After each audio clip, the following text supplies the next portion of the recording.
मागील भागात तिला मनातून खूप वाटत होतं सरळ रितेशकडे जाऊन त्यांना घट्ट मिठी मारावी, पण तिला तिचा मेंदू तिला आधीचं रितेशचं वागणं आठवण करून देत होता. शेवटी तिच्या मन आणि मेंदूच्या लढाईत तिचं मन जिंकलं आणि ती पळत जाऊन रितेशला पाठीमागून बिलगली. आता पुढे तिच्या कानात हेडफोन होते. ती गाणे ऐकत होती.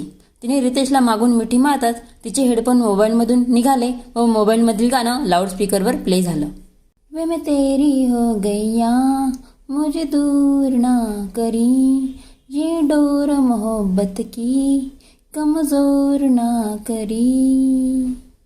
हे गाणं नक्की ऐका सर्वांनी. मला पर्सनली फार आवडलं आहे. रितेश पुण्यावरून अर्धा तासापूर्वीच आला होता आणि प्रिया 5 मिनिटपूर्वीच कॉलेजमधून आली होती.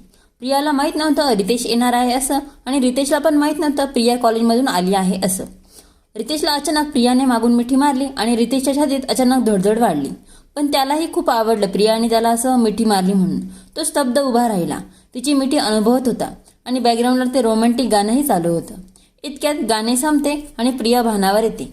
तिचा मेंदू तिला तिची चूक दाखवून देतो. ती पटकन रितेशला मारलेली मिठी सोडते आणि तिथून पळून जाणार इतक्यात रितेश तिचा हात पकडतो आणि तिला स्वतःकडे ओढतो. प्रिया सरळ रितेशच्या मिठीत जाते. त्याची भारदस्त छातीवर तिचं डोकं विसावतं. तिच्या पोटात फुलपाखरे उडू लागतात. त्याचे दणकट भाऊ तिच्या खांद्यावर आणि पाठीवर येतात. तिच्या पोटात गोळा येतो. रितेश हळूच तिच्या केसांवर किस करतो.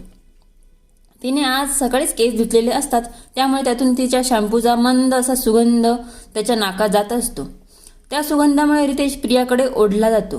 तिच्यात तो हरवत जातो. त्याला जगाचं भान राहत नाही. ते दोघं एकमेकांच्या मिठीत हरवून जातात. इतक्यात दादा रितेशला भेटण्यासाठी त्याच्या रूममध्ये आला. दादाला पण माहीत नव्हतं प्रिया कॉलेजमधून आली आहे असं. दादा समोरील दृश्य पाहून दारातच उभा राहिला आणि प्रेमाने त्या दोघांकडे पाहू लागला. दादाला त्या दोघांना पाहून त्यांचे जुने दिवस आठवले. सुरुवातीला दादा आणि त्याच्या बायकोमध्ये असेच रोमॅन्टिक मोमेंट व्हायचे, पण जेव्हापासून त्यांना बाळ झालं तेव्हापासून दादाची बायको पूर्ण त्या बाळामध्ये बिझी होऊन गेली. दादा विचारांमध्ये गुरफटलेला असताना तिथे दादाची बायको येते. ती दादाला विचारायला आलेली असते की रात्रीच्या जेवणात काय खाणार, पण ती दादांना असं प्रिया आणि रितेशच्या रोमॅन्टिक मोमेंटकडे पाहताना बघून शॉक होते आणि ती दादांना कोपरखिळी मारते व तोंडावाटे काही न बोलता डोळ्यांनीच बोलू लागते. डोळे मोठे करून ती दादांना रागू लागते. दादा पण कान पकडून तिला सॉरी म्हणतात आणि तिला त्यांच्या जुन्या रोमॅन्टिक दिवसांची आठवण करून देतात. ते पाहून दादाची बायको लाजते आणि ती तिथून पळून जाणार इतक्यात दादा तिचा हात पकडतात आणि तिला स्वतःकडे ओढतात. ती सरळ दादांच्या भारदस्त छातीवर आदळते आणि दादा तिला घट्ट मिठीत घेतात. ती त्यांच्या मिठीतून सुटण्याचा प्रयत्न करू लागते. या प्रयत्नात तिच्या तोंडातून थोडा आवाज होतो आणि त्या आवाजाने प्रिया आणि रितेशचं दरवाजाकडे लक्ष जातं. दादा आणि वहिनीला दारात पाहून रितेश पटकन प्रियाला मिठीतून सोडतो, पण पुढचं दृश्य तो डोळे विस्फारून पाहतच राहतो. प्रियाच्या रिॲक्शन पण सेमच असतात. दादा आणि त्याच्या बायकोच्या रोमॅन्टिक झटापटीमध्ये दादाच्या बायकोचं लक्ष प्रिया आणि रितेशकडे जातं आणि तिला खूप लाजल्यासारखी वाटते. ती दादाला सांगू लागते, पण दादा फुल त्याच्या रोमॅन्टिक मूडमध्ये तिच्या मानेवर, गालावर आणि कपाळावर किस करत असतात. शेवटी दादाची बायको मोठ्याने ओरडते, अहो रितेश दादा बघताय. तेव्हा दादा झटकेसरशी तिला मिठीतून सोडतो आणि बाजूला होतो. ते चौघं एकमेकांकडे अवघडल्यासारखे पाहू लागतात. शेवटी दादाची बायको म्हणते, प्रिया चल स्वयंपाक करायचा आहे आपल्याला. प्रिया मान हलवून हो म्हणते. एवढं बोलून ती किचनमध्ये जाते. प्रिया पण तिच्या मागे मागे जाते. रितेश, दादा येणार आहे रूममध्ये. दादा, हो आलो. रितेश लगेच बेडवर बसतो आणि स्टडी टेबलवरील खुर्ची दादाकडे ढकलतो. दादा खुर्चीवर बसतो आणि थोडा हसतो. दादा, अरे तुला आणि प्रियाला रोमॅन्टिक होताना पाहिलं आणि मला आमचे जुने दिवस आठवले आणि तेव्हाच ती पण तिथे आली. मग मी पण रोमॅन्टिक झालो. दादाचं बोलणं ऐकून रितेश शॉक झाला. रितेश, अच्छा म्हणजे तू आम्हाला पाहिलं का. दादा, हो मग तू असं दार उघडं ठेवून सुरू झालास तर मला दिसेलच ना. रितेश, मी तरी दार उघडं ठेवून सुरू झालो, तू तर माझ्या रूमच्या दरवाज्यात सुरू झालास. असं म्हणताच दोघं भाऊ एकमेकांना टाळी देऊन हसू लागले. दादा, तुझं झालं का सर्व मॅटर सॉल्व. रितेश मान हलवून नाही म्हणतो. दादा शॉक होऊन म्हणतो, मागे तर तू तिला फोनही करत नव्हता आणि आज तर डायरेक्ट रोमांस करत होतास. रितेश, अरे ते तर आता काय सांगू तुला, सुरुवात तिने केली होती. दादा, अरे जरी तिने सुरुवात केली पण तू रिस्पॉन्स दिलास ना मग. रितेश, अरे मला ना कंट्रोल नाही झालं रे, आणि प्रेम करतो रे मी तिच्यावर. दादा, प्रेम करतो ना, मग असं कोणी काही सांगितल्यावर विश्वास नाही ठेवायचा. रितेश, अरे विश्वास नाही माझा त्या तिसऱ्या माणसावर, पण जस्ट एकदा क्लिअर करायचं आहे बस, बाकी काही नाही रे. तिकडे किचनमध्ये दोघी जावा शांतपणे स्वयंपाक करतात आणि एका तासाने सर्वांना जेवणासाठी डायनिंग टेबलवर बोलवतात. सर्वांची जेवणं होतात. प्रिया किचनमधलं सर्व काम झाल्यावर तिच्या रूममध्ये जाते. रितेश आणि दादा हॉलमध्ये टी व्ही बघत बसतात. प्रिया स्टडी टेबलवर बसून तिचा प्रॅक्टिकलचा अभ्यास करू लागते. तिचा अभ्यास पूर्ण होतो तरी रितेश रूममध्ये येत नाही. शेवटी ती बेडच्या एका कोपऱ्याला आडवी होते आणि दिवसभर पेपर, बस प्रवास, कॉलेजचा आणि घरातील सर्व कामं यामुळे खूप दमलेली असल्यामुळे लगेच झोपी जाते. रितेश रात्री खूप उशिरा रूममध्ये येतो. प्रियाला झोपलेलं पाहून जरा रिलॅक्स होतो आणि बेडच्या दुसऱ्या कोपऱ्याला आडवा होतो. तोही दिवसभराची कामं आणि प्रवासामुळे दमलेला असल्यामुळे लगेच झोपी जातो. रात्री अचानक प्रियाला जाग आली. रितेशला शेजारी झोपलेलं पाहून तिला खूप आनंद झाला. ती त्याच्याजवळ सरकते आणि त्याच्या हातावर डोकं ठेवून झोपते. सकाळी दोघांना सोबतच जाग येते तर दोघं एकमेकांच्या मिठीत असतात. ते पाहून रितेश लगेच सॉरी सॉरी म्हणत तिच्यापासून लांब होतो. रितेशचं असं वागणं पाहून प्रियाला वाईट वाटतं. रितेशचं असं वागणं पाहून प्रियाच्या डोळ्यात पाणी जमा होतं. ती पटकन उठून वॉशरूममध्ये जाते. रितेश त्याच्या गणगणित असतो. प्रिया वॉशरूममध्ये गेली आहे ते पाहून तो हॉलमध्ये येतो. हॉलमध्ये दादा असतो. दादा त्याला म्हणतो, रितेश चलतो का मॉर्निंग वॉकला? रितेश मान हलवून हो म्हणतो आणि दोघं भाऊ घराबाहेर पडतात. प्रिया बाथरूममध्ये जाऊन रडू लागते. तिला कळतच नसतं तिचं काय चुकलं आहे. रितेश तिच्यासोबत असे का वागत आहे. ती शॉवर खाली तशीच बसते. डोक्यावर पाणी पडतंच प्रियाला अजून जास्त रडू येतं. शॉवरच्या पाण्यात तिचे अश्रू वाहू लागतात. रडून रडून तिचा चेहरा सुजतो हे तिला लक्षातही येत नाही. ती खूप विचार करते की तिने आता कसं वागायला हवे. त्यांच्यापासून लांब राहणं पॉसिबल होत नाही. प्रेम करते त्यांच्यावर म्हणून, पण त्यांच्या अशा वागण्यामुळे तिचं मन खूप दुखावत होतं.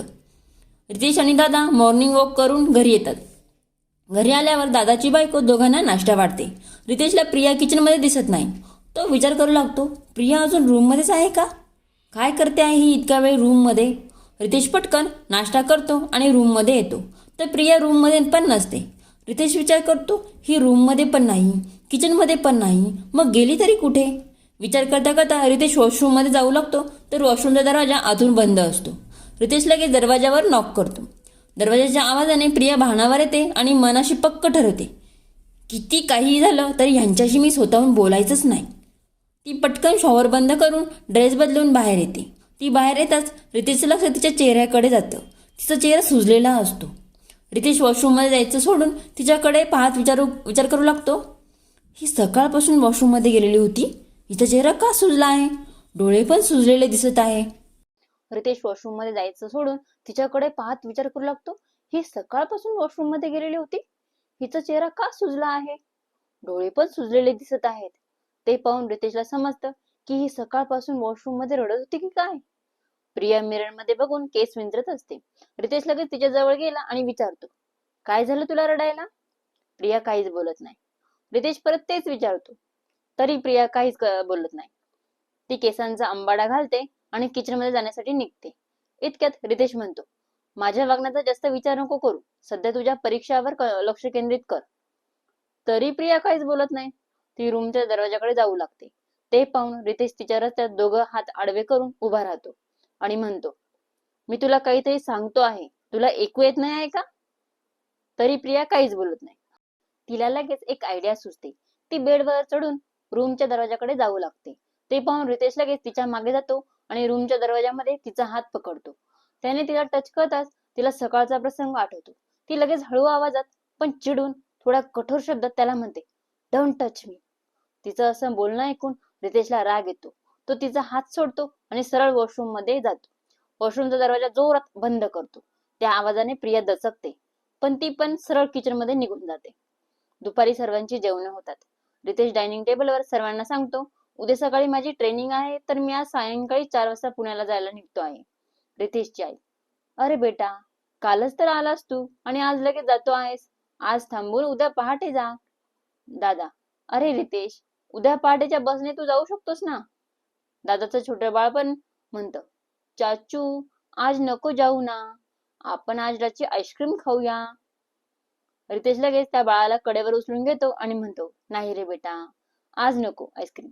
नेक्स्ट टाइम येणार ना तेव्हा नक्की जाऊ आईस्क्रीम खायला. रितेश बाकीच्यांकडे पाहून म्हणतो, मला थोडं काम आहे म्हणून मी जातो आहे. असं म्हटल्यावर कोणी काही बोलत नाही. सर्वांची जेवण झाल्यावर सर्व आपापल्या रूम मध्ये जातात. रितेश पण रूम मध्ये येऊन बॅग भरतो. प्रिया किचनचं काम आवरून रूम मध्ये येते. रितेश बॅग भरून विंडो मध्ये बसलेला असतो. तो मोबाईलवर बसची तिकीट बुक करत असतो. प्रिया लगेच स्टडी टेबलवर बसून अभ्यास करू लागते. दोघं एकमेकांकडे पाहतही नसतात. रितेश बसचं तिकीट बुक झाल्यावर बेडवर आडवा होतो आणि थोड्या वेळ झोपतो. 2 तासांनी दादा रितेशच्या रूम मध्ये येतात आणि रितेशला झोपेतून उठवतात आणि म्हणतात, रितेश चल, मी तुला बस स्टँडवर ड्रॉप करतो. रितेश मान हलवून हो म्हणतो आणि वॉशरूम मध्ये फ्रेश होऊन येतो आणि बॅग घेऊन रूम मधून बाहेर पडू लागतो. इतक्यात दादा म्हणतात, प्रिया, पाण्याची बॉटल भरून देतेस का रितेशला प्रवासात कामा येईल. प्रिया मान हलवून हो म्हणते. प्रिया लगेच पाण्याची बॉटल भरते आणि रितेश समोर पकडते. रितेश प्रियाच्या हातातून बॉटल घेतो आणि म्हणतो, thank you. Priya, happy journey. Ritesh, thank you and all the best for your exam. Priya, thank you. दोघांमध्ये असं नॉर्मल बोलणं होतं. रितेश दादाबरोबर घराबाहेर पडतो. दोघं कार मध्ये बसतात आणि कार बस स्टँड कडे निघते. दादा, अरे मला प्रमोशन भेटलं, पण पुण्याच्या ब्रांचला ट्रान्सफर करत आहेत.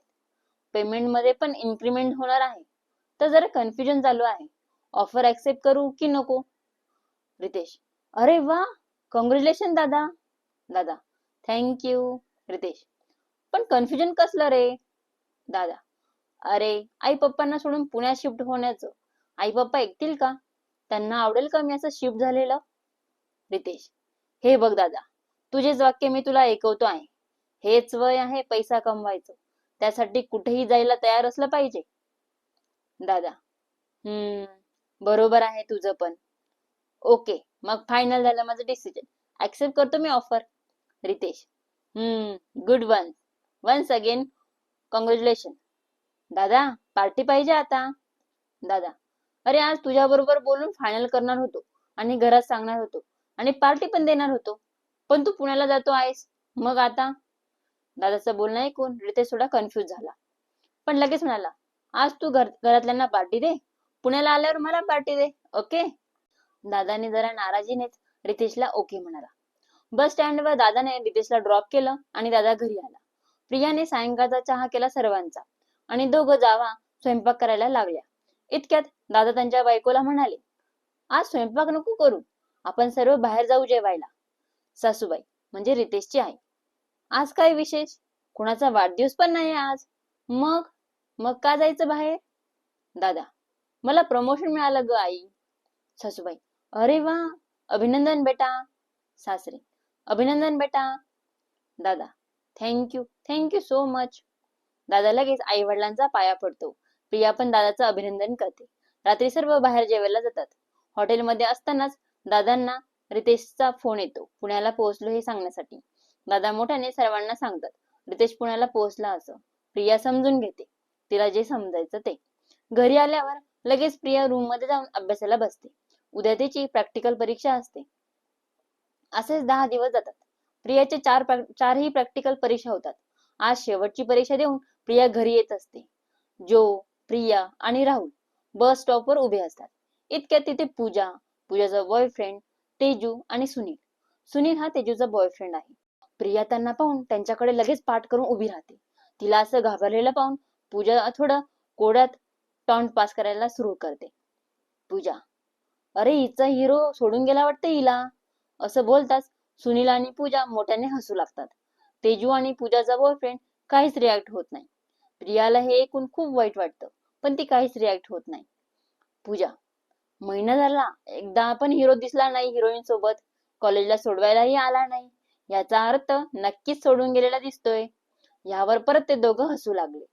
प्रिया हे ऐकून विचार करू लागली, खरंच 1 महिना झाला रितेश माझ्या बरोबर नीट वागत नाही आहेत. असा विचार करत असताना तिच्या कानावर पुढचं वाक्य ऐकू येतं आणि ती ते वाक्य ऐकून सुन्न होती. पुढे पूजा म्हणते, काय रे सुनील, आपला प्लॅन सक्सेस झाला ना. सुनील, हो मग मी तसा प्लॅनच बनवला होता.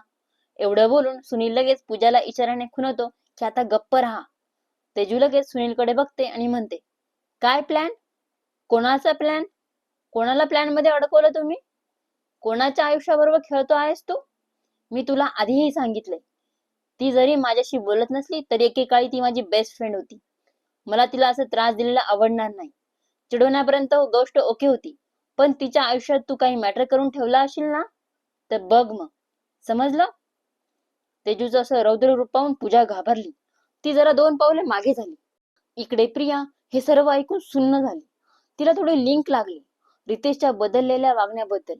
तिला आता 100% वाटू लागलं की नक्कीच सुनीलने रितेशला भेटला आहे आणि सुनीलने एकाचे 2 करून रितेशला आपल्या भूतकाळाबद्दल सांगितले आहे. इतक्यात बस येते आणि सर्व मुलं आणि मुली बसमध्ये चढतात. प्रिया आणि जो एका सीटवर बसतात. प्रिया एवढा विचार करते आहे ते पाहून जो म्हणते, काय झालं प्रिया? काही प्रॉब्लेम आहे का? प्रिया, हो, एक प्रॉब्लेम झाला आहे, पण माझं जरा कन्फ्युजन चालू आहे. मला सर्व गोष्टी क्लिअर झाल्या की तुला नक्की सांगते. जो, ओके, नो प्रॉब्लेम. जो आणि राहुलचा बस स्टॉप येतो. जो आणि राहुल बसमधून उतरतात. प्रिया विचार करू लागते, नक्की सुनीलने काय सांगितलं असेल माझ्याबद्दल यांना? मी यांना फोन करून विचारू का? योग्य राहील का मी फोन केलेलं? काय होईल पुढे? प्रिया रितेशला स्वतःहून फोन करेल का? सुनीलच भेटला होता रितेशला, हे तिला समजेल का? सुनीलने नक्की काय सांगितलं आहे प्रियाबद्दल? जाणून घेण्यासाठी पुढील भाग नक्की ऐका.